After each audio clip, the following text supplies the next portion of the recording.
안녕하세요. 돈 파는 가게 대표사원 김강주입니다. 며칠 전에요, 식당에서 저녁을 먹는데 옆 테이블에 어르신들 몇 분이 앉아 계셨습니다. 이런 말씀을 하시더라고요. 85까지만 사는 것이 좋다. 그 이상 사는 것은 무의미하다. 어떤 뜻으로 그렇게 말씀하시는지 이해는 되었습니다. 평균 수명이 점점 길어지니까 본인의 뜻과는 아무 상관없이 살아내고 있는 분들이 점점 많아지잖아요. 구체적으로 치매다, 요양원이다, 그런 걱정을 하시는 것 같고, 그렇게 사는 것은 아무 의미가 없다고 생각하시는 듯 합니다. 동의하시는 분들 많죠. 자, 그런데 재정에 관련된 일을 하는 제가 그 이야기를 들으니까 불현듯 이런 걱정이 생겼습니다. 만약 그분이 85세 이상 살면 어떻게 되지? 만약에 그분이 85세까지 사는 것이 좋다 해서 85세까지만 돈을 준비했는데 그 이상 살면 어떻게 될까? 우리가 알잖아요. 무슨 말? 노후가 되면 돈이 중요합니다. 노후가 되면 자식이 불효자로 만드냐 효자로 만드냐 하는 것은 돈이 좌우합니다. 자, 그것이 현실이거든요. 자, 그래서 오늘은 정말 85세까지만 사는 것이 좋다라고 생각하시는 분들이 꼭 알아야 할 세 가지 말씀드리고, 동시에 이것은 85세 이상을 살지도 모르는 분들이 꼭 준비해야 할 세 가지이기도 합니다.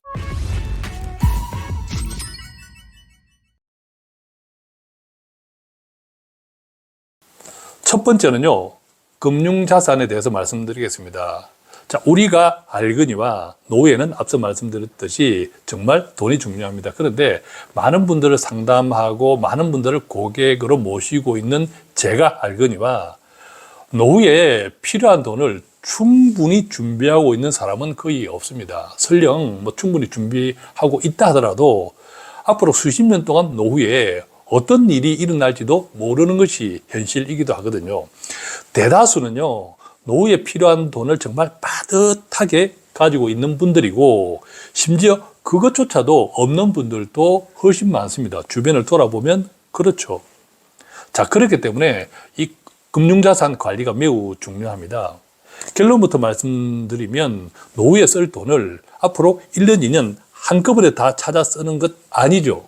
자, 그러니까 1년, 2년, 3년 동안 써야 될 돈도 있지만 그 이상 써야 될 돈이 훨씬 많다라는 거죠. 그렇겠죠.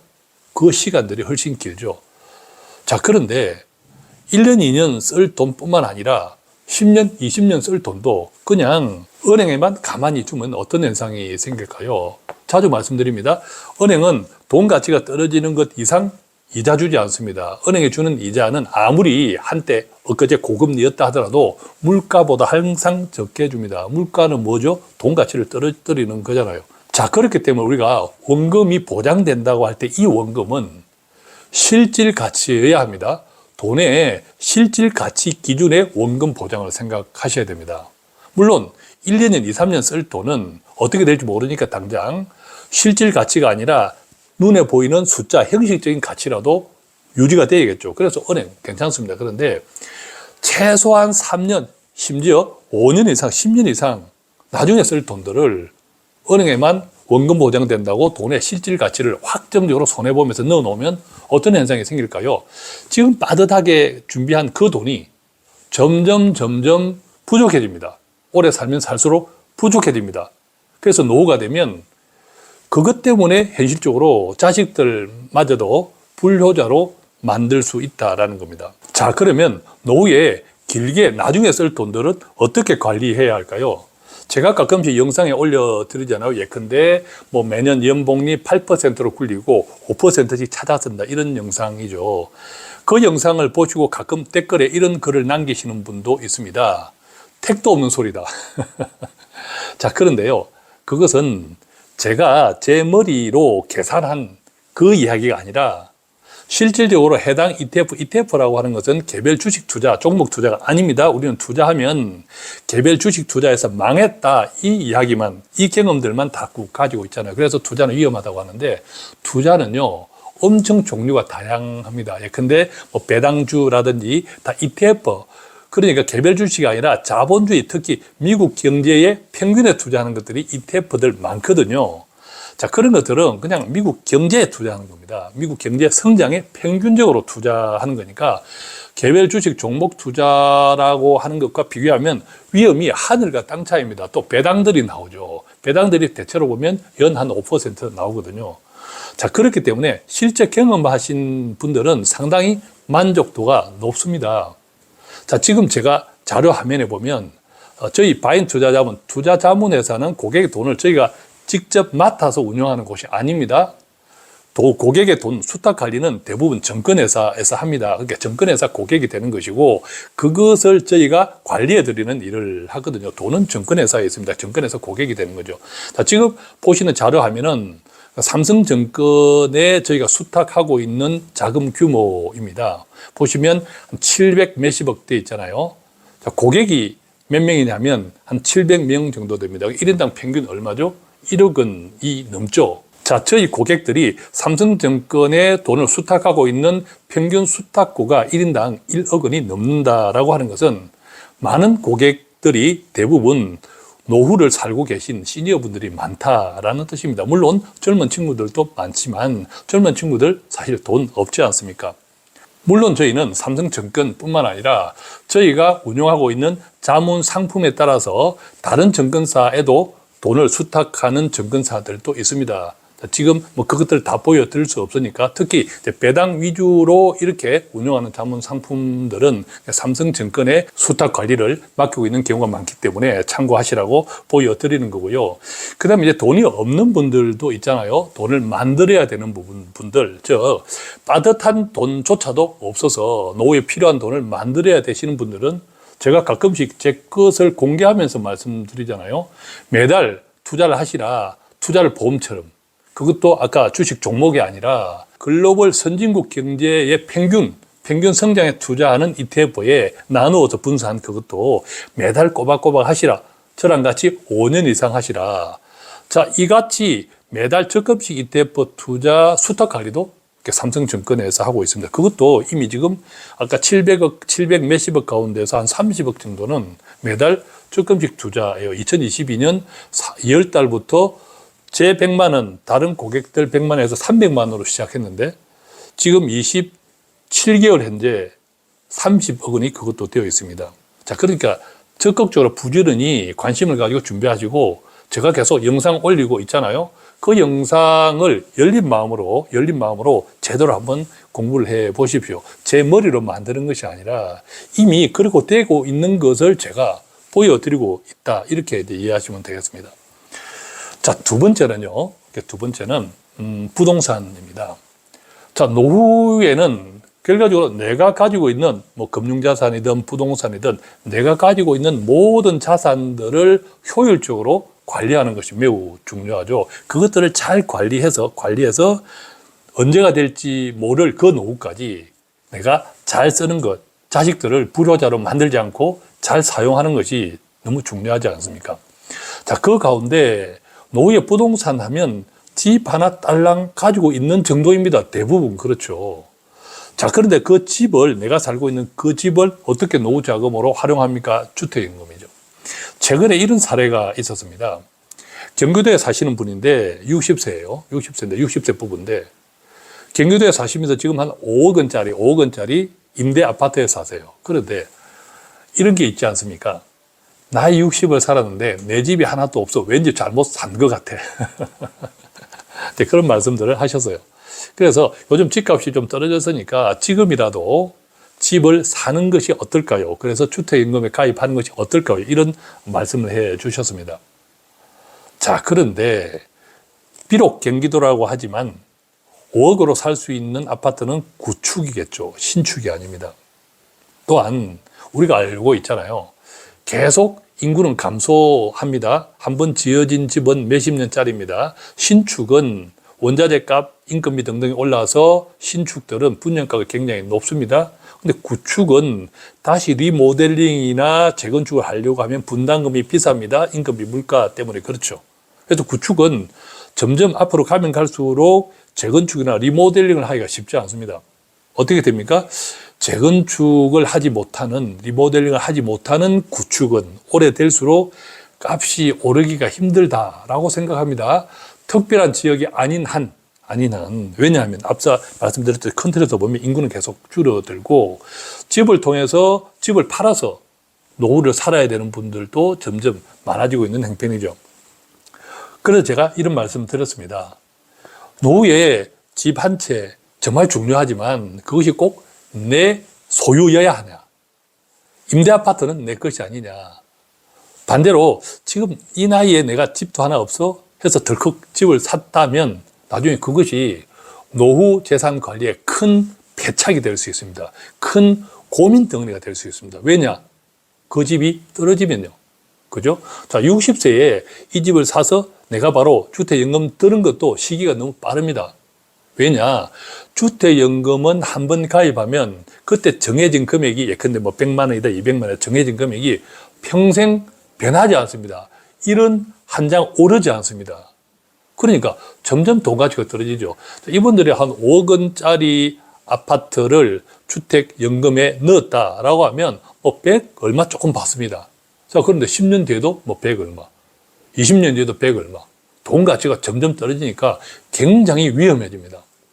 그래서 제가 그렇게 말씀드렸죠. 우선은 집 사지 마라. 집 사지 말고 보증금을 깔고 계속 전세를 사셔라. 자, 그런 다음에 나중에 이제 집값이 어떻게 흘러가는지 보고 또 나이를 조금 더 몇 살 더 잡수시고 그때 결정을 해도 늦지 않다. 왜? 최소한. 지금 현재 보증금 5억 원은 계속 최소한 유지가 되지 않습니까? 그죠?